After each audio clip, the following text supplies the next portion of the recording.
नमस्कार, मी प्रदीप नणंदकर. आपण पाहत आहात इंद्रधनुष्य. आपल्याला जुन्या काळात गोष्टी सांगितल्या जायच्या. एक राजा होता. त्या राजाला 2 पत्नी होत्या. एक आवडती, दुसरी नावडती, अशी ती कथा सुरू व्हायची. मग आवडतीला मुलगा, नावडतीला अजून काही, मग हे सगळं तपशील आपल्याला माहिती आहे. ही गोष्ट आठवण्याचं कारण आहे, अजूनही आपल्या देशामध्ये हाच प्रकार चालू आहे, आवडती आणि नावडती. बघा, कारण जे सरकारच्या टप्प्यात आहेत, म्हणजे काय आहे की सरकारवरती जे दबाव टाकू शकतात अशा लोकांच्या मागण्या तातडीने मान्य होत असतात. मग ज्यांची दबाव टाकण्याची शक्ती आहे त्यांच्या मागण्या मान्य होतात. ज्यांची शक्ती नाही त्यांच्याकडे ढुंकूनही पाहिलं जात नाही. आणि हे वर्षानुवर्षे स्वातंत्र्यानंतर आत्तापर्यंत असाच अनुभव आहे. सरकार कोणाचंही असो, जे दबाव टाकतात. आता आपल्याकडे एक म्हण आहे ना की आई कोणाला दूध पाजवते? जर लेकरू रडलं तर दूध पाजवते. तर लेकरू रडलंच नाही तर दूध पाजवायला आईलाच्याही लक्षात येत नाही. आता इथं तर सरकार आहे, आईमध्ये सरकारमध्ये तर भरपूर फरक आहे. आता बघा, परवाची घटना आहे. यावर्षी 7 डिसेंबर रोजी केंद्र सरकारने एक GR काढला आणि इथेनॉल निर्मितीला बंदी घालण्यात आली. कारण साखरेचे भाव वाढतील ही शंका. आणि त्यानंतर तातडीने सगळ्या साखर कारखान्यांनी आपला रोष व्यक्त केला. पंतप्रधान, केंद्रीय सहकार मंत्री या सगळ्यांना निवेदनं दिली गेली. आणि अहो आश्चर्यम, एका आठवड्यातच या संबंधामधला निर्णय मागे घेण्यात आला आहे की नाही. म्हणजे साखर उद्योग हा श्रीमंताचा आहे. साखर कारखानदारी ही जी सगळी मंडळी आहेत, ही सगळे सत्तेतले विरोधातले सगळ्यांचे साखर कारखाने आहेत. आणि त्यामुळे या सर्वांनी एक दबावगट निर्माण केला सरकारवरती आणि सरकारला निर्णय घ्यावा लागला. मुद्दा काय आहे की जे दबाव गट निर्माण करतात त्यांच्या मागण्या मान्य होतात. आता आपल्या देशातला कोरडवाहू शेतकरी आहे, जो सोयाबीनचं उत्पन्न घेतो, धानाचं उत्पन्न घेतो, कपाशीचं उत्पन्न घेतो, डाळीचं उत्पन्न घेतो. हा जो कोरडवाहू शेतकरी आहे त्याच्या मागण्याचं काय हो? पण काय त्याच्या मागण्या फार मोठ्या नाही आहेत.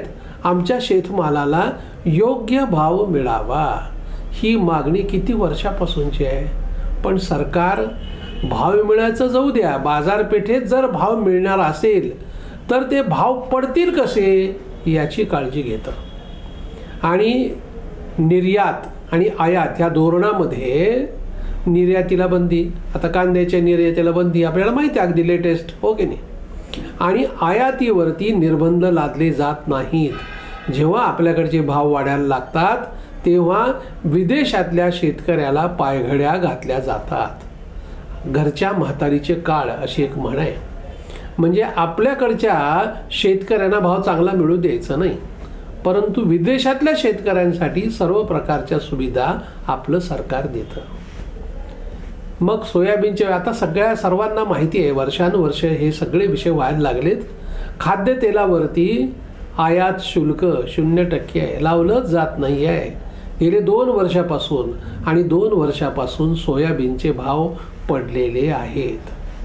कापसाचा भाव बघा, म्हणजे जो 15,000 रुपये प्रति ह्याचे क्विंटलचा जो कापूस होता तर 7,000 रुपयावर भाव आला आहे.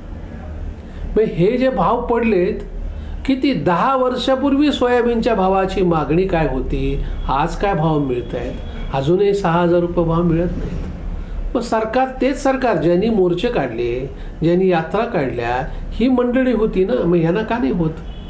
मग तुम्ही इथेनॉलचा विषयाचा निर्णय 8 दिवसात मागे घेता, मग सोयाबीनच्या विषयात आयात शुल्क का लावलं जात नाही? तूर असेल, हरभरा असेल, इथं माल डंप केला जातो कारण इथले भाव वाढत आहेत. पुन्हा भाव वाढू नयेत, मध्यमवर्गीय लोकांना अडचण होऊ नये, आणि शेतकऱ्यांची किती झालं तर काहीच बघायचं नाही. आता हे जे करत आहे सरकार, ह्याचं एकमेव कारण आहे ती आवडती आणि नावडती. श्रीमंत शेतकरी जे आहेत हे सरकारचे आवडते आहेत. गरीब शेतकरी जो आहे सरकारचा नावडता शेतकरी आहे.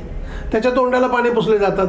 आम्ही तुम्हाला विमा देतो, आम्ही तुम्हाला बियाणं फुकट देतो, आम्ही तुम्हाला 2,000 रुपये शेतकऱ्याला हप्त्यात, म्हणजे किती वर्षात 6,000. मग राज्य सरकार म्हणतं आम्ही 6,000 देतो. नको रे बाबा तुमचे पैसे, तुम्ही असे 2,000 रुपये देण्यापेक्षा ना आमच्या शेतमालाला भाव द्या ना. ही मागणी जी आहे ना, या मागणी रेटण्याची जी ताकद लागते, हा असंघटित आहे शेतकरी. तो आपल्या मागण्यासाठी असे मोर्चे काढत नाही आहे. बघा नाशिकमधले दर 2 वर्षांनी तिकडचे शेतकरी मोर्चे कसे काढतात, मुंबईपर्यंत मोर्चे जातात आणि सरकार नमतं. म्हणजे जिथं ताकद दाखवली तिथं सरकार नमतं आहे. म्हणजे शिक्षकांच्या मागण्या असतील, प्राध्यापकांच्या मागण्या असतील, त्यांना 7वा वेतन आयोग, अजून 8वा 9वा द्या, आमची काही हरकत नाही. पण शेतकऱ्याचा काही विचार करताल की नाही? आणि सांगणार काय, शेतकऱ्याचं उत्पन्न आम्ही दुप्पट करू. कसं उत्पन्न दुप्पट करणार? दुप्पट नको बाबा, आमचं जेवढं उत्पन्न मिळत होतं तेवढं तरी मिळू द्या. आता हे निगेटिव्ह चालू आहे सगळं. आणि काय आहे की ह्या सगळ्या प्रकारामध्ये म्हणजे ही आवडतीची आणि नावडतीची कहाणी आणखीन किती पिढ्या लोकांनी सांगायची. आपण मुलांना गोष्टी सांगतो, ध्रुव बाळाची गोष्ट सांगतो, कसं आहे आढळ स्थान मिळव, स्वतःच्या ताकदीवर मिळव, हे सगळं ठीक आहे पुराणातलं सांगणं. आता इथं कसं करणार हो? या नावडतीच्या लेकराची एवढी वाईट अवस्था आहे, त्याला नोकरी मिळत नाही, शिक्षणाची सुविधा नाही, किती अनंत अडचणी आहेत. आणि या अडचणीवर मात करून त्यांनी पुढे जावं असं त्याला सांगितलं जातं. कसं होईल असं? काय व्हायलंय की सरकारं बदलतात पण हे प्रश्न तसेच राहतात. वर्षानुवर्ष शेतकरी हा पिचलेला गांजलेला असाच आहे. आता बघा कसं आणखीन एक गोष्ट सांगितली जाते. आटपाट नगर होतं, तिथं एक गरीब ब्राह्मण राहत होता. आता फक्त आटपाट नगर होतं आणि तिथं एक गरीब शेतकरी राहत होता. ही जी कथा आहे ना, आज आपल्याला आणखीन काही पिढ्या सांगावी लागणार आहे. कारण नक्की तो शेतकरी म्हणला गरीबच असणार हे गृहीतच धरावं लागतं. तो श्रीमंत व्हावा, त्याची क्षमता वाढावी, त्याच्या घरामध्ये 2 पैसे यावेत अशी धोरणंच राबवली जात नाहीत. शासनाचे अनुदान जे आहे ना ती लाचारी आहे. कोणीतरी असं वाढणं आहे, कोणाच्या तरी दारात जायचं आणि त्यांनी तुम्हाला ताटात वाढायचं, ही झाली लाचारी आहे. त्याच्या कष्टाचे दाम जर त्याला मिळाले तर लाचारी करायची गरज नाही ना. फक्त सरकार निवडणुकांमध्ये भाषणं करतात, वर्षानुवर्ष एक्स जातो वाय येतो, पुन्हा तो वाय देखील एक्स सारखाच वागायला लागतो आणि त्यामुळे त्यांची अडचण होते. बघा हे आवडती नावडतीचा ही जी कथा आहे आपल्याला अजून अशीच ऐकण्याची पाळी येणार आहे. जोपर्यंत ही मंडळी संघटित होणार नाहीत, जोपर्यंत ही मंडळी दबावगट निर्माण करणार नाहीत, तोपर्यंत यांच्या प्रश्नाकडे कोणाचंही लक्ष लागणार नाही. ही मंडळी संघटित झाली तर हे काही पण करू शकतात. हे जोपर्यंत भीती वाटणार नाही राज्यकर्त्यांना तोपर्यंत निर्णय होणार नाहीत, तोपर्यंत पाहिलं जाणार नाहीत. यांनाच तत्त्वज्ञानाचे डोस पाजले जातील. यांना सांगितलं जाईल की सरकार किती धडपडतंय, तुमच्या उद्धारासाठी आम्ही काय करतो. योजना कुठल्या ज्या सरकारच्या योजना आहेत, कुठल्याही अधिकाऱ्याला काय योजना आहेत हे एका दमात सांगता येत नाही. म्हणजे हे काय आहे, लोकांना मूर्ख बनवण्याचं यंत्र आहे. फक्त लोकांना मूर्ख बनवायचं की आम्ही तुमच्यासाठी कसं काही करतो आहोत, आमचा रात्रंदिवस तुमचा उद्धार व्हावा यासाठीच जातो आहे असं सांगितलं जातं. प्रत्यक्षामध्ये काय होतं हे आपण पाहतोय. म्हणजे ओरिसामधला म्हणजे झारखंडमधला जो आमदार आहे ना काँग्रेसचा, त्याचं ट्विटवरती आलं होतं की जेव्हा धाडी पडल्या की ही मंडळी कुठनं पैसे आणतात, काय करतात, काय चाललंय. आणि त्याच्याकडेच सापडले 350 कोटी रुपये. हे जे झालं ना, हा अस्वस्थपणा असं ऐकलं, ही घटना पाहिली की शेतकरी होतो, अरे आमच्या घरात कधी पैसे, आमचं पोटभर अन्न आम्हाला मिळेल का, आमच्या मुलाचं शिक्षण होईल का. ह्या सगळ्या गोष्टी होण्यासाठी तो स्वतःच्या ताकदीवर उभा राहायला पाहिजे.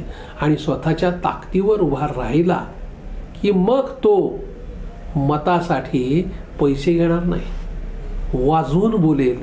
आणि मग सरकारमध्ये बसणाऱ्या मंडळींना तेच नको आहे ना. त्याचा स्वाभिमानच गहाण ठेवला गेला पाहिजे कायमचा. आणि तो स्वाभिमान गहाण टाकण्याचंच काम हे सरकार किंवा ते सरकार हेच करतंय. आणि त्यातनं ही समस्या मागील पानावरून पुढे तर तशीच चालू आहे. विक्रम आणि वेताळच्या कथेप्रमाणे हे सगळं घडतंय. धन्यवाद. आपल्याला हा जर व्हिडिओ आवडला असेल तर तो लाईक करा, फॉरवर्ड करा व सबस्क्राईब करा.